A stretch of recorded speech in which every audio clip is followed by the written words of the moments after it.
Let's go further in depth now, exploring that military angle, and there's nobody better to call in than our next guest, retired Air Force General Mike Hayden, who is also the former director of both the National Security Agency and Central Intelligence. Today, he serves as a principal with the Chertoff Group. Mike, we thank you for phoning in this morning here on America's Forum.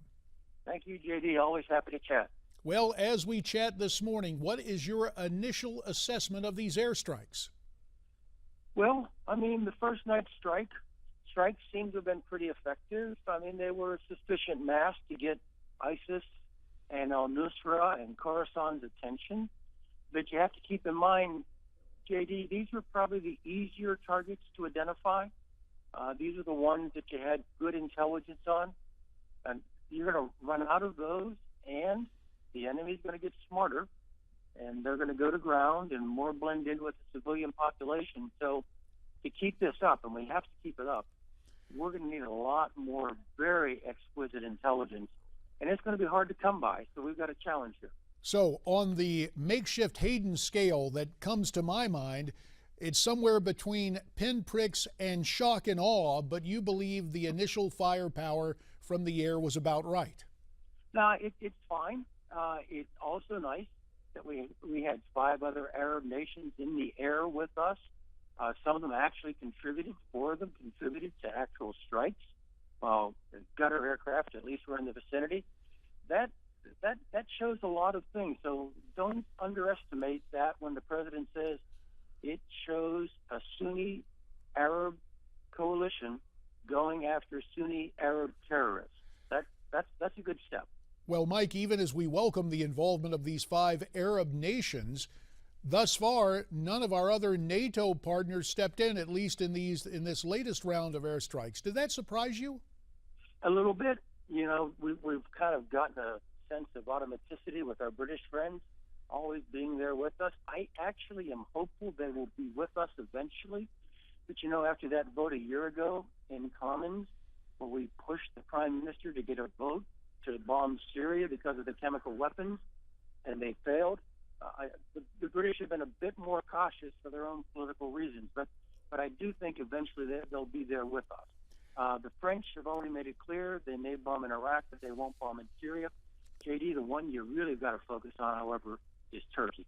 And if Turkey doesn't synchronize its activities with what we're doing, you've got a hundreds of kilometer long border there that's really going to be a sore point in our trying to achieve our strategy. I want to get back to Turkey in just a second, Mike, but let me bring in something else that I've heard. There have been reports that our government notified Iran of these strikes. What do you believe the thinking was behind that advance notice? Well, and I think there are stories out there, JD, that we told the Syrians as well. And my sense is that we were trying to inform them that these are what they are, and you would be well advised to stay away from the area and not even begin to suggest any kind of response to what we intend to do here. Certainly see that as almost a necessary step with the Syrians. With the Iranians, I understand why you raised the question. I'm not quite sure why they needed prior notice. Mike, let me, and again, we're going to get to the Turks and specifically their relationship with the Kurds, but also filed under K, the new group we're hearing about, the Khorasan group. What do you know about them from your past work in intelligence? Well, the leader, Fadli, was somebody we've known for a long time. I mean, as a teenager, he was in bin Laden's inner circle.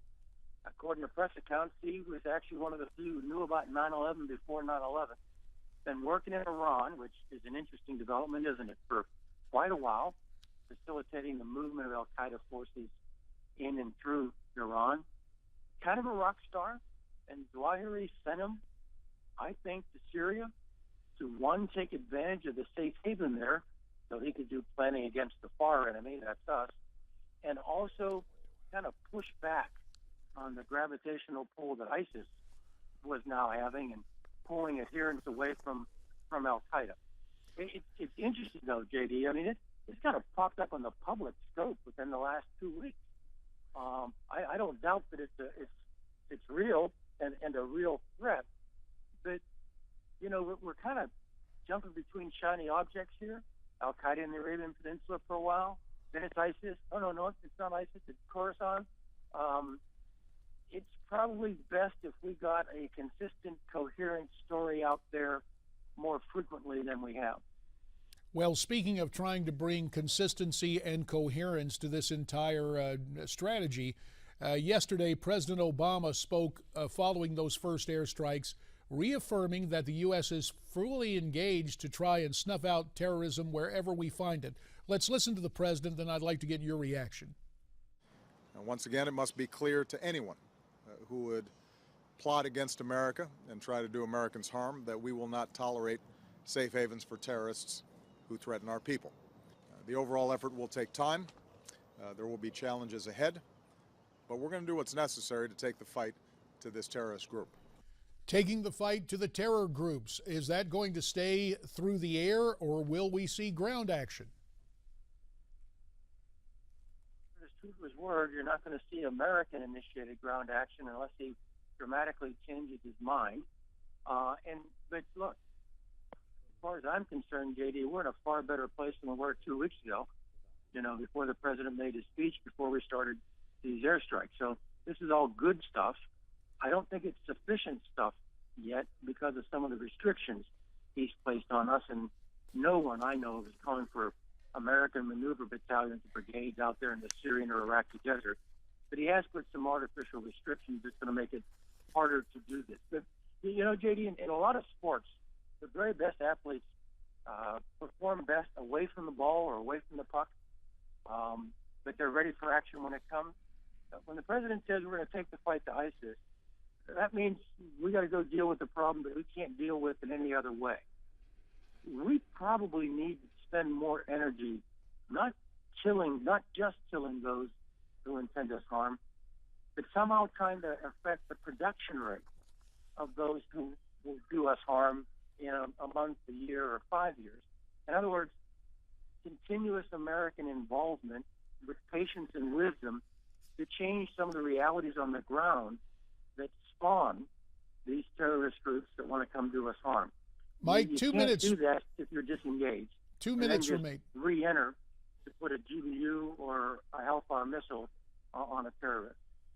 And forgive me for the interruption. We've got a little more than a minute and a half. Mike, you offered an interesting analogy not too long ago, the way you compared airstrikes to something else. This appeared in the September 11th edition of U.S. News and World Report. You said the reliance on air power has all of the attraction of casual sex. It seems to offer gratification, but with very little commitment.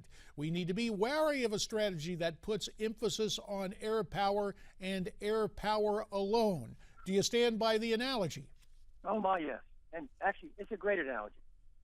I'm not only been mentioned on your show, JD, I've had Howard Stern mention me now because of that quote. Well, that certainly spreads the message around, doesn't it? It does. Before we go, I think it's on point.